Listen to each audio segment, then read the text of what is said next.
Kia ora and welcome to another episode of the podcast. I'm sitting here with my friend Kevin Vaeluaga, also known as Suga Muscles. And we hope you enjoy this episode. Alrighty,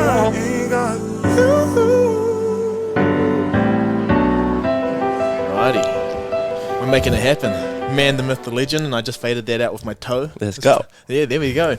Man, it's awesome to have you here, man. Bro, thank you for coming. I've been wanting to do this for a while, you know, seeing your movement take off really, and just seeing that we're kind of, even though like doing exercise in different fields, you know, the same mentality that we have, the same kind of mindset towards just being a better person, something that I've always wanted to try get out to different communities, and whatever community you're working with, if that's what you're trying to do, I'm always all for it. So no, I appreciate everything you're doing, bro. No, thank you for coming. And now we're here. Yeah. We got Suga Muscles, so Kevin, but I knew you previously before the muscle became a thing. I think at the time you might have been, you know, starting to get into the muscle a little bit, but yeah, no, what's been going on with you, man? Nah, not a lot, bro. Just been obviously just gymming a lot. Yeah. Been living this lifestyle of being a wannabe bodybuilder at this point. All right. But just pretty much just wake up, gym, eat. I'm just in, you know, my summer break right now, so until the studies come back rolling around, I'll be back in my routine. So. Yeah. So before all of that, though, so like with training and everything, most people who get into training, you know, were either playing sport or doing other things as well. But what was your kind of upbringing with, you know, sport, training, all that sort of stuff? You know, I've always been, as a young kid, always surrounded with sports mum, you know. Yeah. The typical island mum dragging you to rugby, dragging you to basketball. Yeah. You know, as back in college, I was in my peak years, you know, always doing volleyball, basketball, rugby, and first 15 and all that stuff. But, just always been an athletic kid from the start. Yeah, and just enjoyed it as like an outlet for different things? Yeah, pretty much. Just takes my mind off things. It's Awesome, just, man. Yeah, and then so I think most of us in New Zealand, we go through a thing where you're playing sport all through high school, and we start thinking, you know, this could be me. I could just make it full time playing sport, but then, you know, a lot of us have to fall on not a plan B, but we also have to think of other things in terms of career. So I met you down in Otago. Yeah. You were studying. You're actually one of my participants in my PhD. Yep. So that's where I first saw you working out, and everyone just used to be like, "Damn, this guy's huge." So what did you actually go down to study? I went down, so, you know, it's like year 13, promising kid. I got all the scholarships to go down to maybe do med. So I went down first year health science, and then pretty much flunked my behaviour down there, and just came away with a biomedical science degree in functional human biology. Yeah. And you didn't think so, like if you go down doing health sci, thinking maybe post-grad entry once you didn't get in?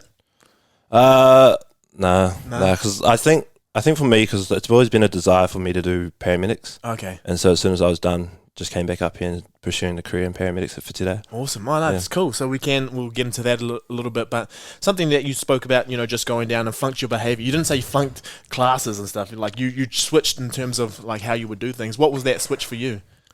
I was just in a hole. Yeah. I was in a hole and just had to pull myself out of it to make sure I finish my studies, especially for mum and dad, who I know who has sacrificed a lot for me to be at uni, especially, you know, with them coming from Samoa and starting with nothing. So had to get back to something. So and for me was the education. Yeah. So you were born in New Zealand? Born and raised in New Zealand, yeah. And how has that been, like knowing that, you know, you have all of this, you have that background, your Samoan background, your heritage, and, you know, a lot of people are on that journey again now. Have you started discovering that a little bit? I really have reflected on it a lot, on my upbringing, you know, born and raised in Kapiti by two Samoan parents with nothing. Yeah.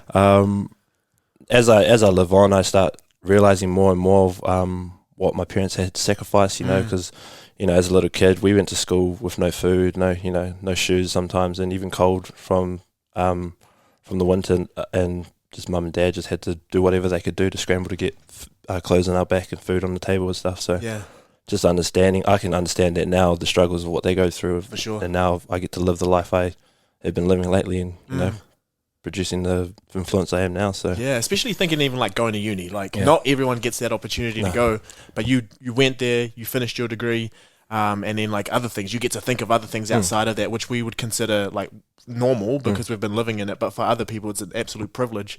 So while you were down there, like what was, you know, did you have any times where you were just like, I shouldn't be here, or like, nah, this is definitely not for me? Absolutely, bro. You know, the student life gets the best of you when the alcohol and the behaviour, this party life, it all got the best of me.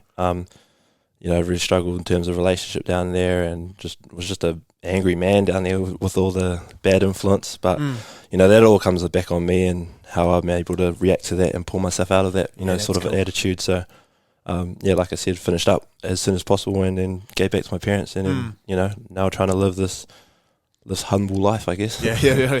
So you get your degree, and then after that, you know, you head back and you pursue further studies, and then on top of that, you know, you've got a couple of lives going on right now, and people who don't know, like, the bodybuilding lifestyle. You said wannabe bodybuilder, but you did more than what like 99% of people who say they're bodybuilders do. You actually competed.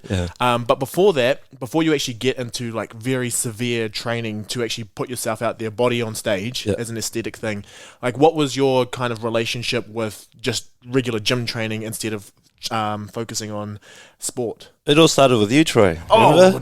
It wasn't. Remember, you know, back in lockdown, I remember as a PhD participant, I thought, I know a guy who knows how to kill people. So, and I got vouched for it because you sent me that leg workout, and I went and did it. And then throughout lockdown, my coach was like, "Yo, we're gonna do Zoom sessions for workouts on Tuesday, Thursdays. One person each session will have to run it through."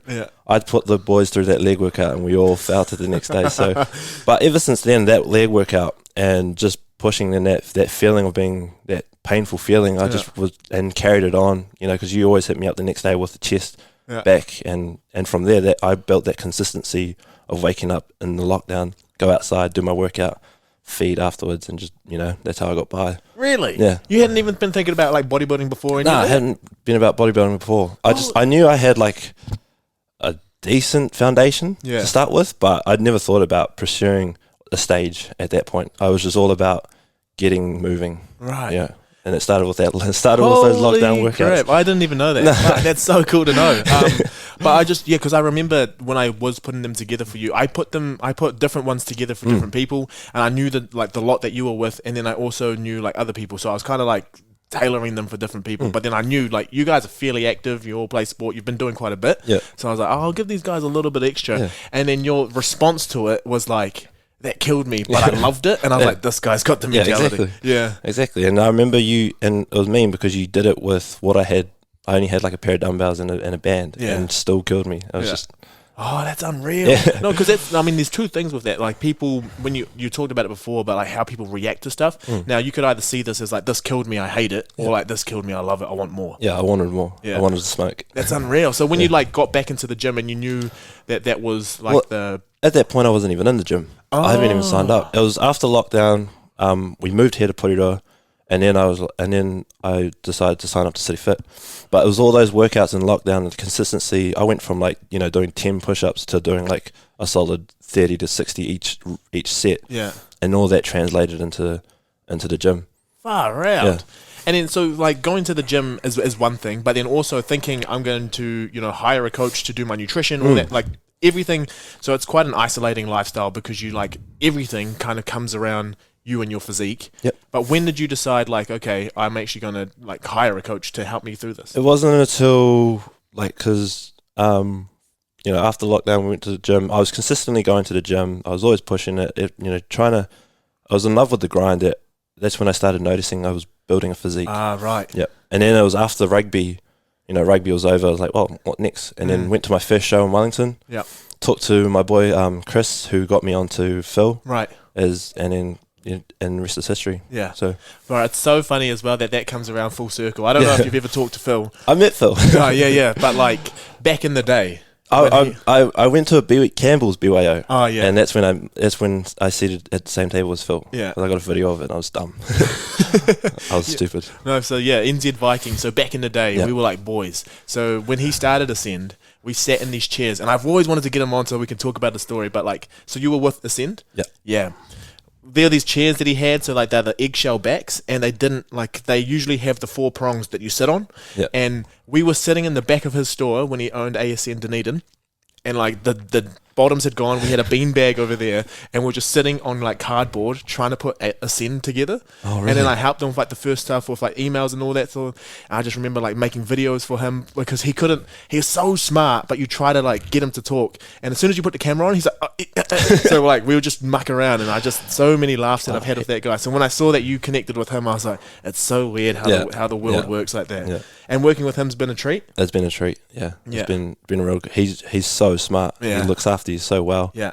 Yeah. He's the only guy that I know that like regularly DMs everyone that he's working with to make sure, and he like gives motivational speeches. And I feel for the man because that work he does is so busy, and it's crazy when he came down and he was talking about it. I was just like opened eyes, like whoa, like this guy's got a lot on his plate, especially with like lifestyle clients as well as bodybuilding clients, and then how he manages that, I was like just amazed. Yeah, so because I've worked with him, like I've trained a few of the people that he's been doing the nutrition for. So we used to come and we're just like old friends, and we just like, it's weird seeing how far it's come, but he's always been a hard worker.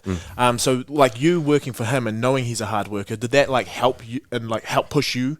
Yeah. It just made me like keep myself accountable because I want to be the best for him, and just always been ever since the comp, just trying to be on training wise and nutrition wise. Yeah, and so during that as well, like knowing that you're pretty, you're one of those people who has to balance other things. You need to have a job. You're doing some study as well. Yep. So before we get into like the training side of that, what are you actually doing for work and study at the moment? Got 2 jobs. I work at Revel. It's a casual job. I'm like a floor technician. I just like lay out the equipment for the classes for the next day. Oh, the Revel gym? Yeah, Revel gym, put it, and I do a bit of cleaning on the side. And then I just landed a gig at Liquorland right across the road from Revel.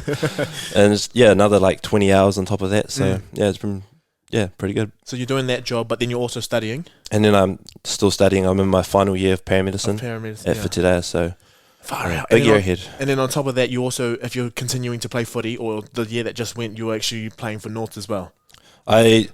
Last year I played for North. I'm just coming at the crossroad. I want to double down on this. Yeah? This is my announcement to be a double down. Damn, that's awesome, bro. Because how old are you now? 24. 24. So you're still in that young stage. Like, you still got time. You're still going to be peaking, and like you can finish this, and you'll still be young enough to play rugby if you wanted to. Yeah. Depending on how it goes, man, that's cool.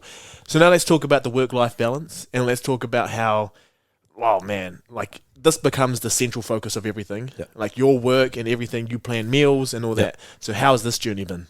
It's been a tough one, especially because it's my first time. It's been really unfamiliar land for myself to really understand the gist of the nutritional plan, and then getting to know my body, how it responds to training and how it responds to food as well, and trying to make sure I get all-round recovery and just making sure I can also balance other general lifestyles like keeping my room clean, and doing the washing and just the chores and stuff around the house. So And then what are the types of things that you're doing for yourself to like make sure that you're keeping like in check with everything? For me, it's like I really should practice this one, but I always keep a mental note of like the agenda of my day. Gym, get home, eat, get home. I don't need to do chores. I need to go to the supermarket and stuff like that. Like I just always, for me, it's like I'm kind of talking to myself. You know what I mean? It's just like a mental note of what I should be doing or what I have in plan or what I've got tomorrow, and you know. But and then thinking about other relationships that you've had, like with close friends or people who, the first one, so we'll talk about actually maintaining those relationships. But before that, announcing that you're going to be doing something that not many people understand. No. Like it's a very like, that's weird. Why would you do that? So first, like family, like letting them know, and just be like, that's a lot of money to spend on you just going up there and posing. So how did those conversations go, and how did you actually be able to maintain all of that? Like my family is real supportive of it. My brothers and my sisters, they love it. They love seeing my like the content I'm posting. My parents, however, they just it's another thing for them. I bring home the gold medal to Dad, and he just looks at it and goes, nice, puts it down. And then so like being able to kind of broadcast it a little bit as well. So because the content, like you said, people will love the content that you're putting up, but people will never understand the like 24-hour day and stuff like that. So like the people that you regularly come into contact with, how did you keep that part aside, or did you bring that into everything that you did? I kind of like I had a fine balance between both. I have good boys that I can talk gym with and the lifestyle and how I train, and they want to be better for themselves, and I bring that conversation in. But when it's time to lax, I just switch off. Okay. You know what I mean? Yeah, because I was going to ask about switching off, because like you could always think that you could be doing something like, I should go for a walk, I should burn more. Oh, what if I do this or prep for that? But it's all around like, how do I optimize? Yeah. Oh, yeah. That's one thing I think I've learnt, and my dad has taught me, is all about like environmental energy. When I'm in the gym, switch on, let's go. As soon as I step out that door, I'm out the gym. Yeah. It's lifetime. Yeah. When I'm back in the gym, do cardio. It's cardio time. As soon as I step out, it's lifetime. It's the same deal when I was down in Dunedin studying. When I'm in my room, I switch off. Yeah. When I go to the library, it's study time. Yeah. When I go, food court, it's just to having that environmental energy to help my body and mind accept the place where I am. Yeah. Just help me get so long. That's cool, man. And I think it's really good, because then you give like 100% to that activity that you're in, rather than being like, I'm here but my mind's elsewhere doing other things. Like, it's a classic example of like going to the gym early in the morning, going pumping out all these Drake songs and stuff, and then going to church, and but your mind is silent. It's all about the energy that I've in church. It just silenced me, and just be able to switch from one to the other. It's just that's how I feel like I keep myself tame and presence in people's conversations. That's cool, man. So how did that first conversation go with like telling Phil that you wanted to compete? It was good. It was funny at first, because I told him I'm looking for a coach to prepare for the Tournament of Champions in Palmerston North. He said, "Yeah, that's easy, man. Just send me a video of yourself." I sent a video of my latest physique, and he goes, "Are you on PEDs?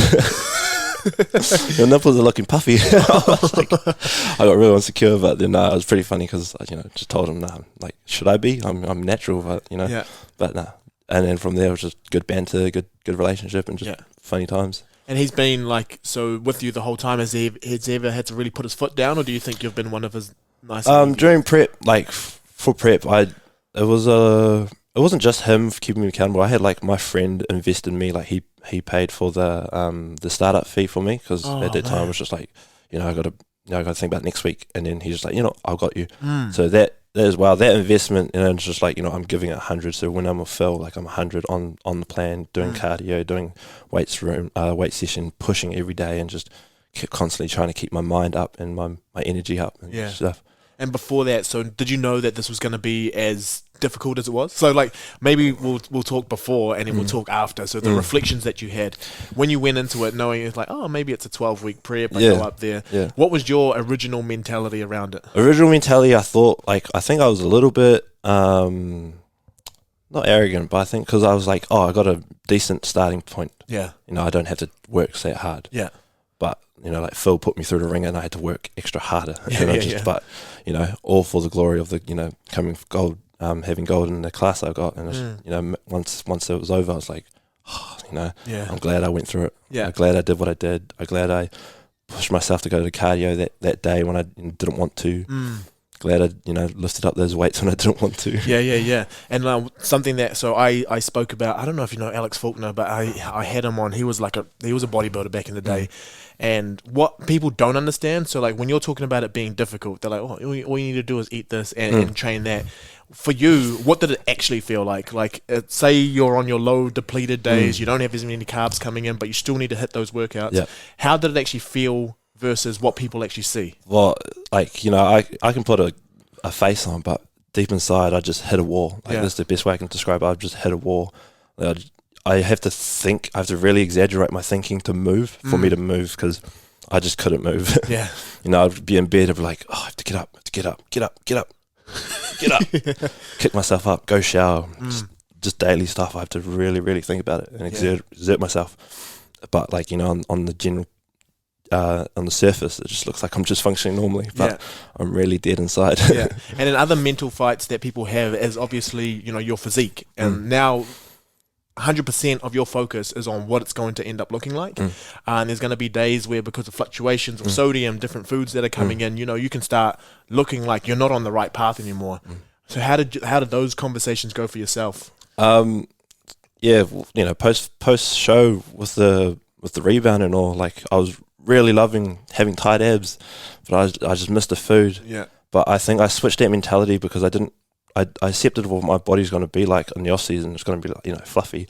But that's when I switched to having a new focus on strength goals, Right. and pushing new numbers and having my energy back to just be a savage in the gym. Right. So did you always feel that, like, because you had a purpose for most of the things that you did, it was easy for you to start compartmentalizing? Yeah. Right. Because, I was thinking about everything you just said before. You're like, this energy is this. But, like, it's only that energy if you're thinking this is what we're putting it towards. Mean, man. Yeah. And now you just, before that you got into your uniform and everyone else is putting it on, these T-shirts that are just all over your gram. Just tell us a little bit about the brand now. The brand itself, like, I just want to go down memory lane. When I started off the Suga Muscle page, it was 17 followers. It was private. I'd never really posted on Instagram or anything or any stories. It was only until about I just posted on my story and one of the boys shared it and it started getting a lot of interest. And it bumped from like 17 to 60 and it just kept growing. So I knew that I was getting a lot of attraction, but I also knew I was getting a lot of like influence in others, because every day I knew I could show up for myself, and then I'd show that onto the gram. But people feed off that, and then next thing you know, people are going to the gym for themselves. They're bettering themselves. They're becoming the better person as they are, being influenced by what they see of what I put through. And then with the brand itself, my boy Harry put together the sunga and the hibiscus and flower to represent the Samoan and the sunga and the muscle hidden there, and it's well put together. And because he is a graphics designer, passion for it, right. So when he designed it, he captured the movement and was able to put it on a brand, and then bringing it to life on the shirt. I want this to be a motivating brand, like a suit of armor for people, to feel excited to wear, to go to the gym. And because they represent something that's relatable for them, and it's something that I started with nothing, and they're starting with something, and it just helps keep that ball rolling, keeps the momentum. That's mean. And like the actual name itself, so like where did that come from? Back in college, I have one of the boys. I was just calling him Sunga, or like throughout the whole college, but he didn't know what it was until about last year. He came around to my house, and then he asked my mum, he's like, "Mum, Matalena, like, what does Sunga mean?" And mum goes, "Oh, Sunga means girl." So that's when you realise for like 4 years I've been calling him a girl for 4 years, and he didn't know that. And so I called him Sunga Tasi, and he calls me Sunga Lua, which is my original Instagram handle, Sunga Lua. That's right, yeah. So I'm girl number 2. It was between us two, and then just started lifting, and then just made a new page, and just thought, Suga Muscle. That's so cool. It just came in. I don't know why, it just works. It just rolls, and then from there on, the rest is history. So. And I was thinking, because I remember, so back in the day, I actually, I was in the social media space when I had the physique and all that sort of stuff. And the difficulty for me was after, having pretty much like the lowest fat count of all time, I started throwing like multiple throwbacks up, because I'm like, hey, remember that when I looked like this? I hated posting pictures after when I noticed that I was like actually starting to get bigger again. How is that? Like, has it been okay? So you said you've been able to compartmentalize it, but like people see you as a figure now. People see you as like, that's the bodybuilder guy who's part of like, but how do you make sure that people understand you're more than just that? I don't know, because really my gram has just been just pure fitness. You know what I mean? I post up just general behind the scenes stuff, but like people that do message me, I just try and be really polite and nice, and I'm probably try and be genuine. They reply with asking for advice, and I give what I can give, and just be a general dude, I guess, just ground to earth, so like, I don't know. No, that's cool. And just being as tall as you are, like I always forget how tall you are until you came out the drive. I was like, freak, this guy's like huge.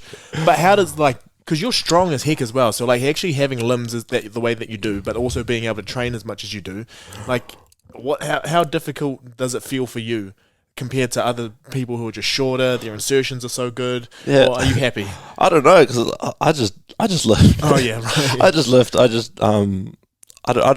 don't really think about the long levers of the femur and stuff like that in terms of squat. I just try and squat and video myself for perfect form, and try and I just do it. Really. Cool.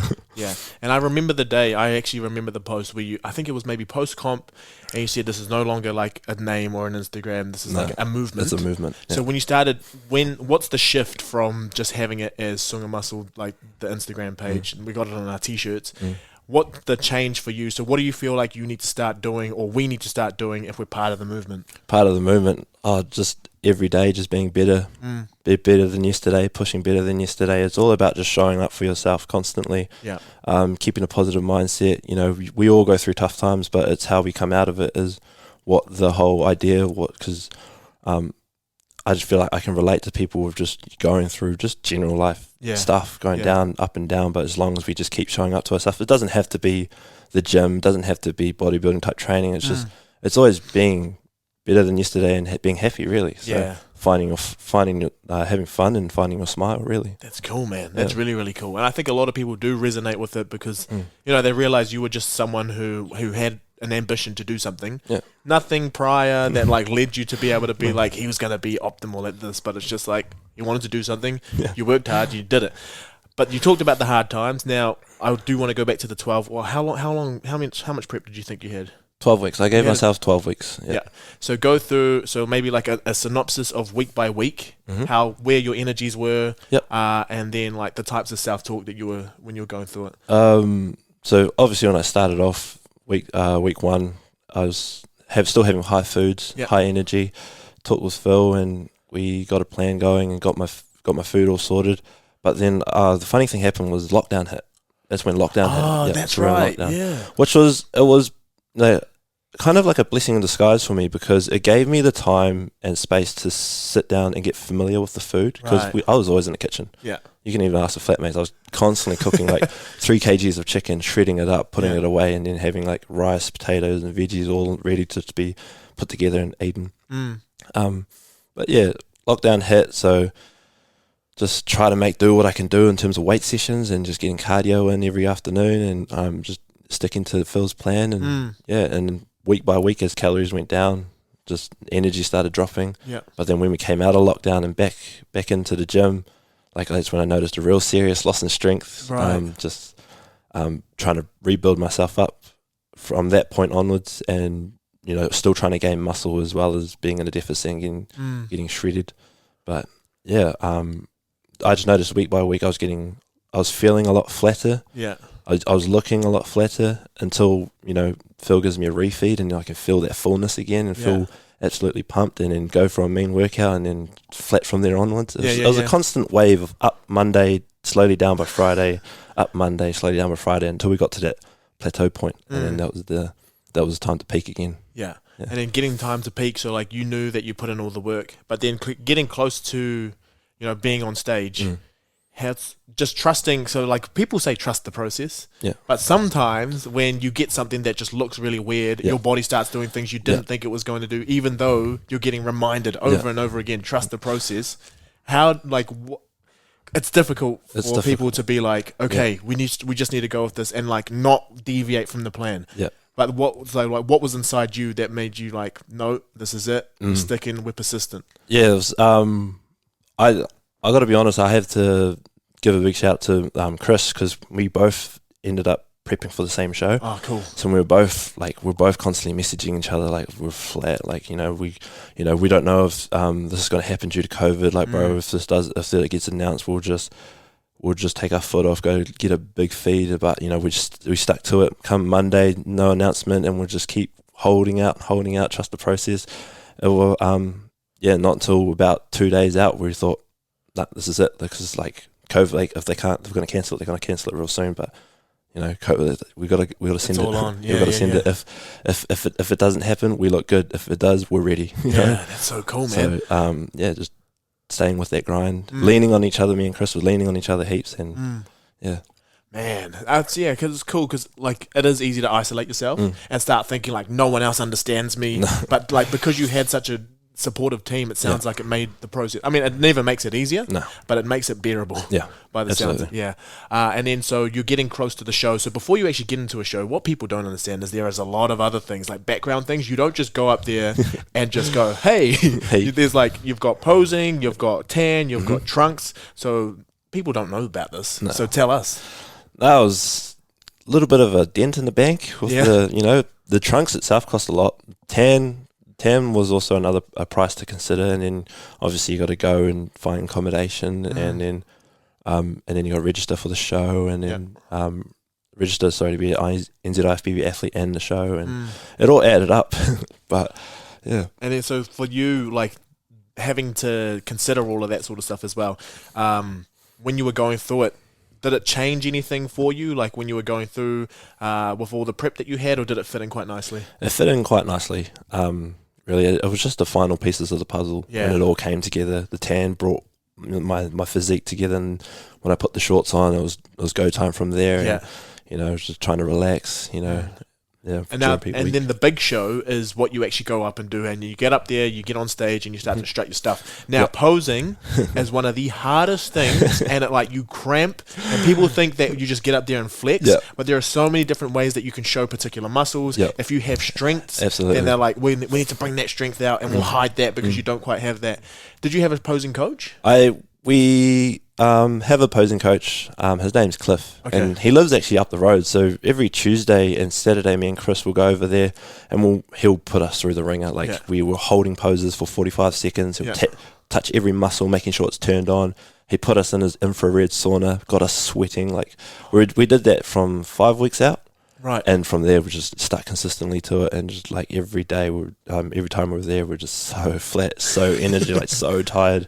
But when it was time to show, on stage, I was fine, no sweat, holding nicely. Everyone's fidgeting around me, and I'm holding nicely, thinking I'm hitting the right pose, but you can't see yourself. So it's you just got to trust that you've worked hard for that feeling. So. Yeah. So you put in serious reps for that, and it kind of becomes muscle memory, because all you can go off is am I tight in these areas? And you're like, I think that's it. Because even symmetry between it, so maybe one shoulder's higher than the other, but you can't see it, so you'll never be drop that, but you have to feel it. What was the sauna for? You just got us sweating. Get all the water out. Get us used to, because there was fear that the lights might be too hot. Yeah. So it was getting us used to the heat, and then in case we sweat. It sounds like you guys were on different level. We went above and beyond for this, me and Chris. Yeah. It was really, really fun. Yeah. Because then when you did get on stage now, this is something that other people don't consider as well, is that you look like a specimen. Everyone's just oh my gosh, they're gods. But what people don't know is that you're also feeling almost the worst you felt the entire time. You're dehydrated. Yeah. It's a long ass day. They do call outs, and they're okay, you could be between this time and this time. Exactly. That time's not a 10-minute slot. It's wait, hold on, we need you to come now. You're not even pumped up. So tell us about the day. The day was really funny, backstage with all the boys. They're really good dudes. It was just, I don't know, it was a lot of testosterone in the air. Yeah, it was just everyone's getting their pump on, eating their lollies and rice cakes and jam, and I'm just trying to relax, put some music in, just, when it's go time, it's go time. But, it was a fun day, meeting all the athletes as well. And as soon as they announced, we need all the men's physique down to the stage, it was quickly get everything in me, and then went down stage, because I didn't realize that once you're down stage, backstage, that's it. It's go time from there. I couldn't pop back up to get something else. You know what I mean? So, went down stage. Backstage, just getting just doing all the bicep curls in the world, and then just getting ready and just squeezing my chest and making sure I could see lines and seeing everything. And then as soon as I was on under that lights, you can't remember. It was a flash. It's so weird, eh? And especially because it's so hot, but you can't see anyone, but there's people there. What was the ordering for you? So did you do an individual pose routine, or were you just out there? So we got called out per class. Yep. Especially for novice. So when it was novice class C, we got called out individually by, I think, our numbers. Yep. I was the third one out of 4, and then I went out back center stage, did my strongest pose, went to the front center stage, did my strongest pose, back to my then transitioned to a back pose, back to my front pose, and then to the side. Yeah. Waited for the last person to come out, and then we went on the line, did a comparison. Yeah. And I started off in the middle. I was doing my posing, and I thought I was doing really well. And then you can see the judges look at you and nod. And you're like, yep, sweet, I'm just hitting. Okay, sweet. Face the back, and then you face the back, do your pose, and you come back, face the front. And then they go, number 30, which is me, and another number, switch. So I went from the middle out to the side. To the outside, right. And I thought I was doing oh, no, I'm doing bad. Yeah. I think in a class of 4, though, it's just to get side by sides. But when I look back at the footage, there there's other two athletes who were looking very similar. I think they were comparing them. Right. Yeah, and then that was it. We went to the side, and then they did our results from there. Yeah. And in terms of the DOMs that you get, so we'll just talk about posing in general. Yeah. When you're holding, because you're pretty much doing an isometric hold for the longest time, did you get mad DOMs? Yeah, lower back. Yeah. Lower back. Especially lower back. When you hit that lower back pose, you have to kind of lean back a little bit. It engages the lower back a lot harder, and just... That's cool, man. And did you get to know individual set as well? For men's physique, we don't do those. That one where you just walk out. We don't get a routine ourselves. Yeah. We just do the little walkout, and that was it. Do you think that this is going to be your class for the rest, or do you think you're going to have a couple of other opportunities elsewhere? I want to up my game a little bit, and I want to go classic physique, chuck on the trunks, because I feel like I have a lot of potential in terms of that. In that class, I just need to bring up my body a little bit more. Just hide the legs with the broad shorts for the moment, until I can bring my legs up, and then I can start flexing the quads, and then I'll do the whole C-bum routine. Yeah, nice. And then so afterwards, so you finish, you find out that you win. What are the feelings? Oh, the feeling, it was rushed because it was by coincidence that we were all lined up in terms of our placing order, like fourth, third, second, first. Like, we didn't know that, but I was just standing there, and my mind was still focused. My mind was like still on. I still have to switch on, keep my posing up. I just didn't think about it really much. And then the announcer was announcing the placing one by one, and I didn't realize until we got to me and Shale, who's the second place person. I was like, "Oh, it's just us two. Oh, I can relate." And then just at that point, they were like, number second place, Shale, and that's when it was just rushed. I was like, "What did I just do? Yeah. What have I done?" Like, I just oh, I'm the only one left, and then just went out and accepted the award, and it was just, I don't know, just a whole lot of flood of emotions, just being like so at ease. Yeah, the work is done, and I came away with something that I could be proud of. That's so cool, man. Yeah, was Shale blonde at the point? Yeah, Shale's blonde. You never thought about going Super Saiyan? I was keen. Yeah. I was keen, but I don't know. Because, it would come over you. And I think even before that, before you go out, you actually do see the other athletes first. And, when you say there's testosterone floating around, there's also, we're boys and, all that. But at the same time, we're here to win. Yeah. How did you, do you think you was pretty personable when you're in the back meeting them all? Or were you out there I've got a job to do? Yeah, I was out there, I got a job to do. Everyone was looking on. Yeah. I honestly almost put my tail between my legs. I was just, looking at everyone through the mirror, man, they look good. And for some reason, I just felt like the smallest in the room. I felt so small. I was just backing up, but I just knew that as soon as it's on stage, I did work. I got to show it off, and whatever comes. Right. If I didn't win, it doesn't matter. I'll just go back to the drawing board and just keep grinding. Yeah. But came away with that result, and I was just beyond. Yeah. Beyond stoked. Because with that, even when you're going through the prep, like I said before, trusting the process. But what was the dialogue in your head? Were you more on the I just want to do this for the experience, or was there something in you saying I'm out here to win? I have me and my boy Alson, ever since year 10, has always been exposed to the bodybuilding world. Yeah. I did the show for us two because it was all I could imagine was us two little year 10 pups just doing nonsense workouts in the college gym, and just looking at all these physiques and thinking we're going to achieve that and achieve that. I didn't think that 10 years later one would actually take the stage. Yeah. And for me, that was my personal drive, one of the personal drives, and it was just I did it for the year 10 version of me, because you see on Instagram, I'm tiny. Yeah. Tiny, just throwing around something. Yeah, that's so cool. Speaking of in stupid workouts, right? Yeah. They happen, especially when you're in the bodybuilding. You follow bodybuilders because they're doing stuff. What was do you remember any crazy ones that you did? I think not too crazy. I think it was just efficient exercises. Yeah, this one, the pin press. Oh, that's right. The pinching and just a whole lot of just stupidness. I almost thought you were going to say you did Rich Piana's 8-hour workout. 8 hour. I used to be in the gym at 3 hours. Far out. Just because I just thought I just needed to do every back exercise before I'm done. And I think I remember learning from some of the biggest people in the gym. They're I do about an hour 10, and then 15 minutes stretching. I was like, what? My workout consists now at least 45 minutes to an hour 10. Yeah, that's it. Just efficient exercise selection, good execution. Yeah. Always progressive overloading, and just like go from A, B, C, D, finish on isolation. Done, Yeah. and just get out of there. And when you're dropping strength through that time, how do you like?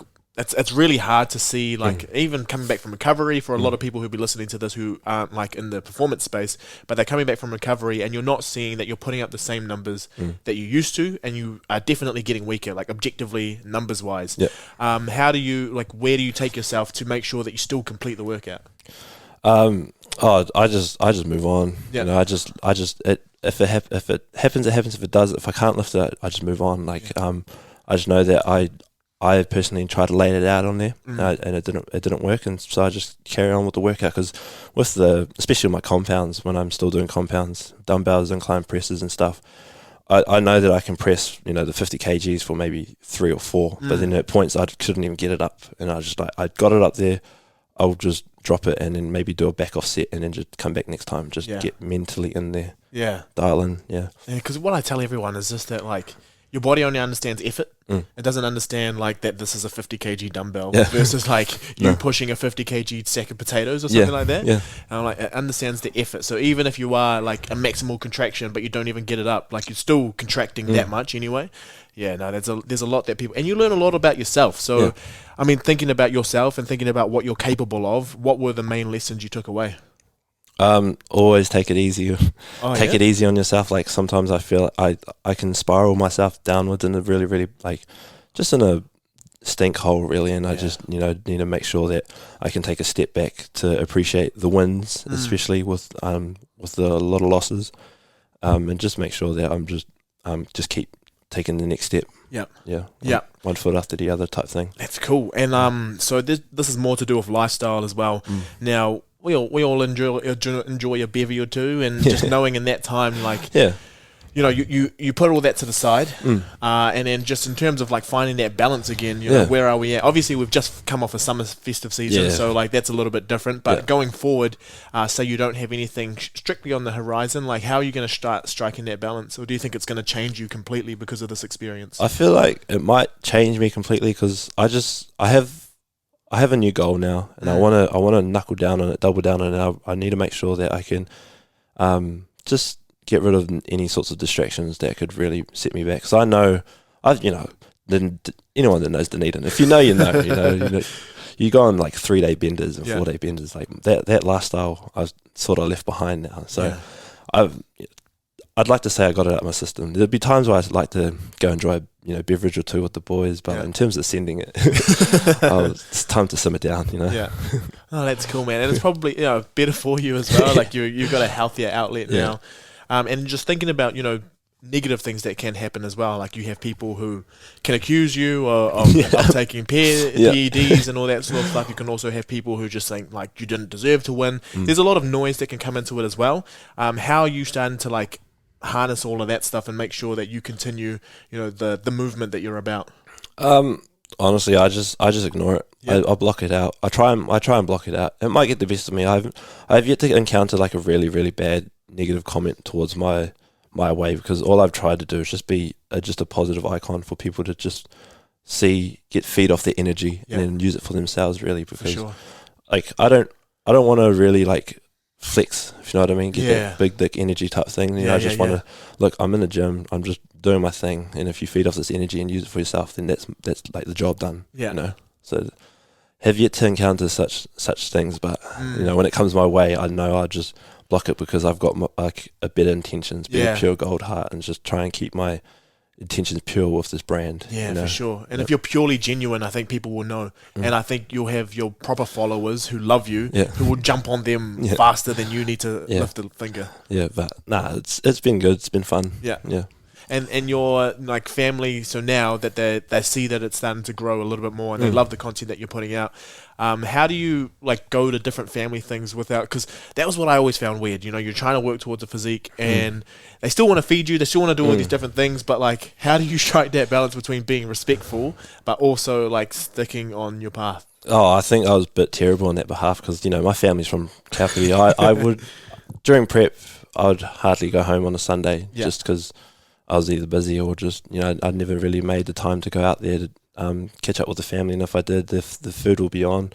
It always, and like convenient, come with a high carb day that Phil gives me, but like I just don't go crazy and just keep to my own, because I knew I just had a goal, and if I did slip, I just like push hard, and like I just think of it as food as fuel, and if I had like an extra potato somewhere, I just do a little pump extra harder. No, work harder. cool. That's really cool. And then I was just thinking, I remember when you won, and we had a training on the Sunday, I think it was, and it was me, Jay Taps, other Broncos boys, and we were all together. And usually, like, I remember back in the day, if someone did something like that, everyone would be like, bro, what's wrong with him? Like, he thinks he's better. But like, we were all just like, damn, and he played a full season of footy. Like, we were all so stoked for you. I think that support from especially the Bronco boys, like J Tups and Junior Vitale, they react to my story, and it just makes me feel that extra like, because sometimes like those boys know who I was before this. Exactly. And they can easily expose me. Yeah. Like I was the little scrawny kid doing biceps with like 6 kgs in the Bronco gym. You know what I mean?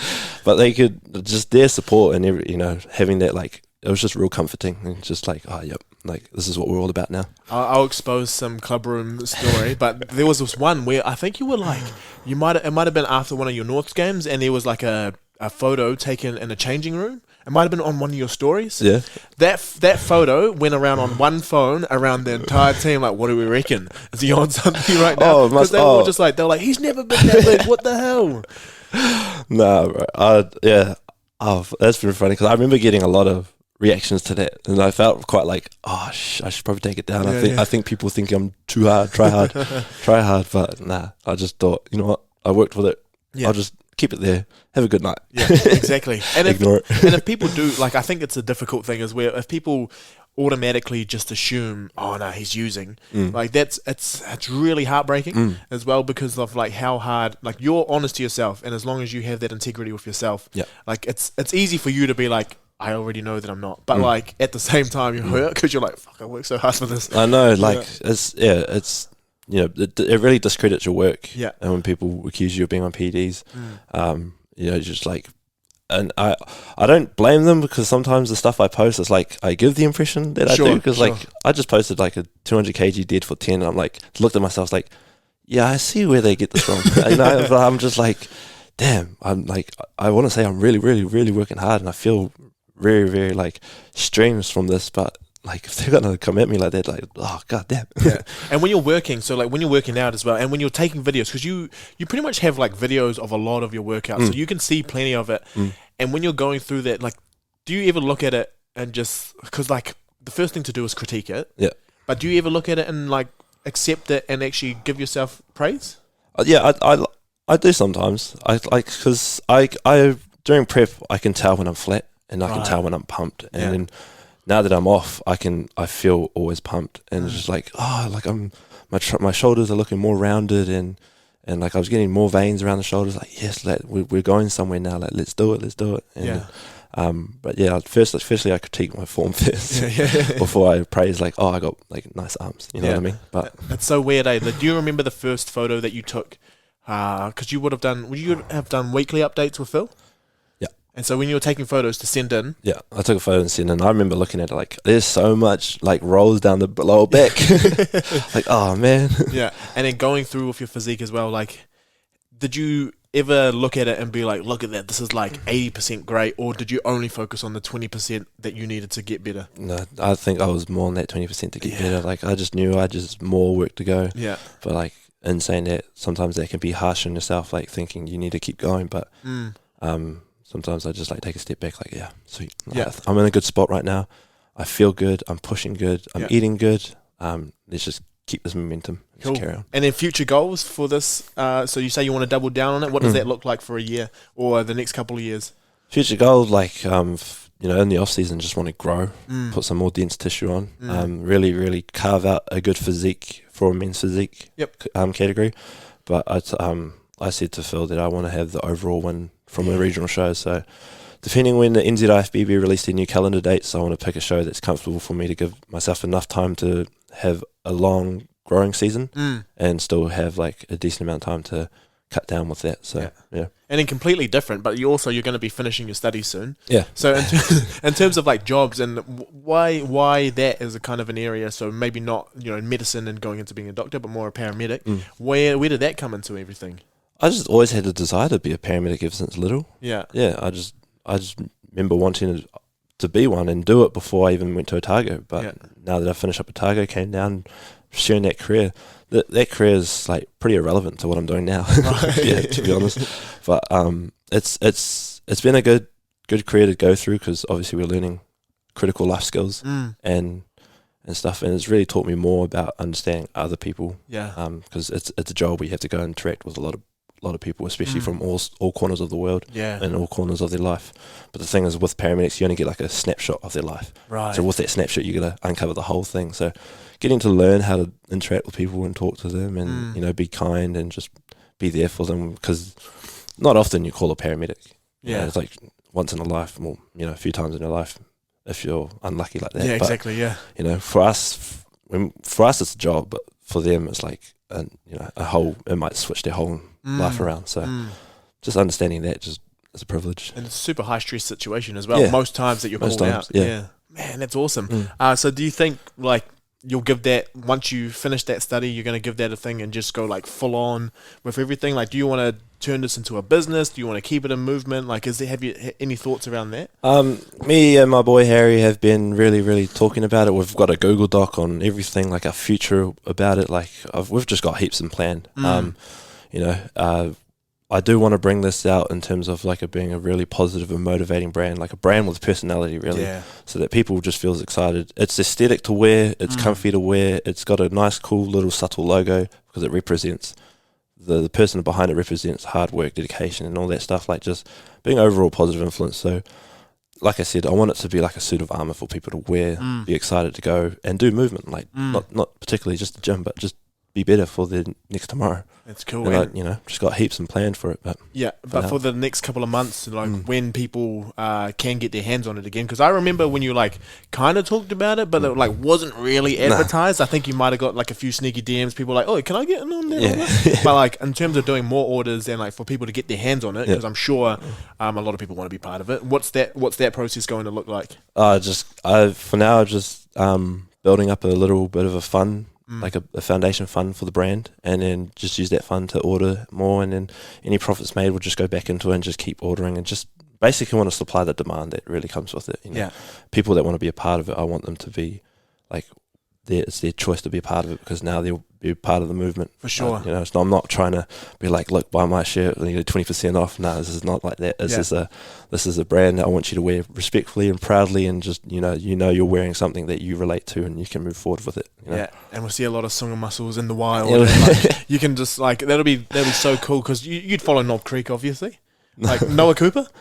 Oh damn, he does lit of the day. So pretty much it got to a point where like he just takes photos of people's haircuts. Oh really? But now people send them in to him. Oh really? Like what I want to see on yours, which is so cool, on your story, on your Instagrams, was just like Suga Muscle in the wild. Oh no. Where like they just see your t-shirt out and they're like spot it in and then just like put it on. It would be a dream if I went for a road trip and just went up to like a gym in Auckland and I just see it in the distance. And I'd just be like, we made it, and then go take a photo with the dude, and then he'd be like, "Who are you?" But even seeing your friends with it, like, does that still hit you? Yeah, it still hits me. Like my flatmates have one, and it still hits me when they wear it. Because for me, like I sometimes I like downplay it a little bit, because it's like I sometimes think of it as just a brand on a shirt. But now that when I see people wear it and people post it on their stories, and I like get tagged, and I'm like, wow, cool. This is it. We're starting some movement. Let's keep the momentum, and just really, really be positive about it. So. Yeah. And have you got to meet, so like this is just something beyond it, but like because of this and because of that movement that you're starting, not people, because like I knew you as Kevin, right? You've always been Kevin to me, and then like now when people talk like, oh yeah, I heard you're interviewing Suga Muscle. I'm like, hey, who's that? I'm like, oh damn, like he's become a brand, but like everything that you stand for. So thinking about going forward and making sure that you kind of protect yourself as well. You got like some things in place for yourself to make sure that this remains something that you're like standing for. Yeah, like I said, I've got a Google Doc with like the purest intentions of what I want it to be. So whenever I lose track, like whenever I get a little bit egotistic, I guess I just want to go back to that Google Doc, read what it's about. Yeah. make sure it stays true to it, because like as long as I keep that clear and the message clear, like I can't go wrong with it. You know what I mean? Cause I think that was the word I was going for, was the ego, because Yep. it's easy, man. Like when Yep. people are praising you, and Yep. if you're the reason behind Yep. the Suga Muscle, like everyone called you that, then it's easy for you to be like, oh my god. Yeah, yeah, but like I don't know. I think because of like just because of my upbringing and stuff like I've always been like pretty much the bottom of the food chain, I guess. Right. So I don't. As I grow up, I don't really think highly of myself to be, you know, like the popular kid, if you know what I mean. Because I've always just been just in my lane type of ways. But when people are like, "Oh, you're Suga Muscle," I just like, "Oh, thanks, bro." Like it's happened in town. Like I'll just be sitting there in town, and then these two like young teenage boys will be like, "Bro, look, it's Suga Muscle, it's Suga Muscle." I'm like, "Bro, come say hello. What's up, bro? Like, how are you?" Yeah. Or like when people probably message you like, oh, I think I saw you in the gym, but I didn't want to say hi. It's like, why not? Yeah, I know. But like I see, like especially for Revel's a small community. I sometimes see people follow me on Suga Muscle, and I see they go to Revel, and then I sometimes see them in Revel, but I'm like too scared to like, oh, hello. Oh, right. You, the other side, That's the the other opposite. way. Like, Damn. I just, you know, we follow each other on Instagram, like, yo, how you been? You know, Yeah. stuff like that. But yeah. So any other stories from like competing and going through all that you like feel like you need to share before we get into the final question? Not really. We no, got 'cause to like, go through most of it. yeah, like I know for like a few times I've had a few like breakdown points. Like I've sat in the car for a long time thinking I'm going nowhere. Like I feel tired of energy, and you know sometimes I let a little tear dribble here and there, but like I just text Tash and like what am I doing? Like why am I doing this? And you know she like comes with a bit of a positive message from there, and I just pick myself back up and then just carry on, just go forward. It's like just never quitting about it, you know. Always have to be here and there, and just my energy's so low, I just don't feel it. So please. Yeah, because that's the thing. I think actually before we get into the final question, I think this is really important, and it's especially coming from men who are in a highly testosterone-filled environment where you got a lot of other men who are trying to be men, and you pretty much people see you, and it's just like anything else. People see men doing stuff, and they just assume they're okay because they look so good. But now what you don't know is that you're pushing to the like extreme end of your physiological capabilities, and it just messes you up. Like it's really, really intense. Like the training is hard, the eating is hard, but what else is hard is that your hormones aren't playing with you. So for you, like how do you remind people, or how do you actually let people know? Because like everyone wants to do it, and it's awesome. But like it is really difficult. I just be straight up. I just like I remember talking to someone like, oh, I wanna do this, I wanna prep like you, and I just look at them with the deadest face, be like, bro, I feel like ass. Like I feel ass, bro. Like no other way to put it, and I'll just be like dripping, like okay, walk on, because I'm just foggy. You know? I think a good way to put it is like, if you think about being hangry, like for 2 hours because you haven't eaten your lunch, and it's like 3 o'clock, you usually eat at 1. Like now think about that for like 12 weeks with single days in between that build you up a bit. Yeah, especially because when I work at Revel, I like work late at night, so I have like try and save my second to last meal before I just go, because when I go I like obviously burn all the energy off, and then when I like halfway through my work I just hit a wall, and people come in and it's like, oh, how are you going? I'm just like, Oh man, that's cool. So now, because you're so honest about it, like, do you think? I honestly think if you were to share more of that and like how you're going through things, because I think you do, but at the same time, like people just see you being fine because you're like lifting a heavy ass shit. Yeah. It's not all suns and daisies when I like obviously when I post, like I do have good days and I do have bad days, but sometimes I don't really shine on the bad days because I like, for me, I take it personally and I just move on. Yeah, right. But I think I do need to be transparent about on like the media just to make sure that I am a human being. Yeah. I'm not some cyborg that just goes to the gym and just lifts heavy. Yeah. I do have days when I miss lifts, or I do have days when I just can't be bothered, but I just push through it all. But I need to be like a lot transparent about it. Just so. Yeah. And then so the final one before the final question, but what was the food that you had lined up for as soon as you finished? This is a funny question because I remember talking to Chris being like, I want to get this, I want to get that, I want to get donuts, burgers, we'll go Carl's Jr., we'll go Reburger and all that stuff. We were talking a biggest game, and then Chris sat me down, he's like, bro, like, you want all the food, but as soon as you finish, like, you can't eat anything. So like I took that word of advice and I went to Burger Fuel and just got like a single burger. Yeah. And I was just like very full from it. Really? Yeah. I couldn't stomach. But as soon as like my stomach settled, we went back to the Airbnb and I just had all the brownies and cookies in the world. But I like came sick away from it. I just like vomited at the end of the night because I just ate too much. And yeah. Right, and then that's another thing. So, like, if you don't have an immediate show set up for after it, where do you go in your head? So, like, the next day, you know, you don't necessarily have to show up to the gym. You don't, like, you could, there's so many things. You're like, I've done the thing. Yeah. How did you, like, what was it about, you know, getting back onto an eating plan? Or how long did that actually take before you're like, I'm back into routine? It took a solid few weeks, because it was so close to just the festive season. Yeah, it's just like as soon as post comp came around, like I got in after the gym, after comp, just have like a really good post comp meals workout, get a really nasty pump. But then like after that, it was just like, for me, it was just going through the motion. I was just going through the motion throughout the day. I didn't really lift heavy or big things. I was just going through the motion until I sat down and thought, what's next? Yeah. And then that's when I came up with that, and then talked to Phil, and then, you know, we're on for the next one. So Unreal, man. And then my final question that I ask every guest is just, what is something that you do every day or close to every day that helps you feel like you've optimized the day? You're gonna kick yourself when you find out, bro. It's the gym. Oh yeah, nice. It's the gym. Going to the gym every day, starting my week strong, and just keeping that momentum up, and just falling in love with the process. But obviously every day for me to compose myself is the gym. So I'm a morning person. I go in the morning and just, when it's in the morning, my day's like one for the day, and I just come home and I just do all the small things I need to do. Yeah. But typical answer. Yeah, for sure. It's the gym. Is there something about the gym? So like maybe say we weren't locked down, but say something happened and you couldn't go. Yeah. How do you, like, has there ever been an instance where you couldn't go? Because like you had planned to go, then something came up and you couldn't? Or have you always got there? I got there in the end. Yeah, right. In the end, I didn't really have things that really took me away from the gym.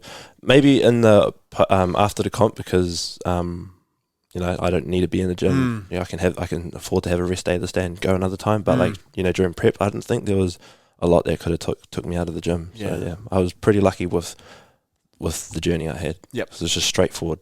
Yeah, no, that's cool, man. It's been an absolute privilege of a chat, man. I didn't realize it was going to go that long, but like there was so much gold from that, and I think a lot of people can not only learn about, you know, what bodybuilding is and like how you have to go through it, but also just the mentality that you have and just the overall drive for pretty much everyone around you to be better. Like I think that's why you worked so much better when you had people to be accountable to, because you also played a part in making sure that they were, you know, being lifted as well, because that's just the type of person you are. Suga Muscles, man. Hopefully, you know, we can keep an eye out, and we'll share everything, like all of the stuff when it comes out. We'll share your Instagrams. We'll make sure that everyone knows when all this stuff is going to be happening. But it's been an absolute honor, man. Oh, bro, thank you so much for coming and sharing light on my journey. It's been a real privilege. I didn't expect it to come like this. You know, I was just some dude that just happened to hit the gym 4 times a week, build a physique, and then jumped on stage. That was about it.